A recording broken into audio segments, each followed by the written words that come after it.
விஜய் அவர்கள் வந்து எப்பவுமே மாநாட்டுல நல்லா பேசுறாரு, ஆனா அதுக்கப்புறம் பேசுறதே இல்லை. நேத்து முக்கியமா அதிமுகவையும் தேசிய ஜனநாயக கூட்டணியும் தாக்க ஆரம்பிச்சிருக்காரு. ஏற்கனவே பிஜேபியை மட்டும்தான் கொள்கை எதிரின்னு சொல்லிட்டு இருந்தாரு.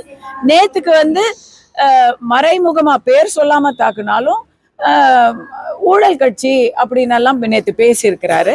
இல்ல அதுல முக்கியமா என்ன சொல்லியிருக்கிறாரு, ஊழலும் தவறும் கண் முன்னாடி நடந்தா அதை தட்டி கேட்காம நான் சும்மா இருந்துருவேனா அப்படின்னு கேட்டிருக்கிறாரு. அதுக்கு பதில் அவர் தான் சொல்லணும். ஏன்னா இது வரைக்கும் அவர் எத்தனையோ போராட்டம் ஒரு வருஷமா நடந்துட்டு இருக்கு, அதுல எந்த போராட்டத்திலையும் கலந்துக்கல. ரோட்டுல நின்று தூய்மை பணியாளர்கள் போராடினாங்க, அங்க அவர் வரல.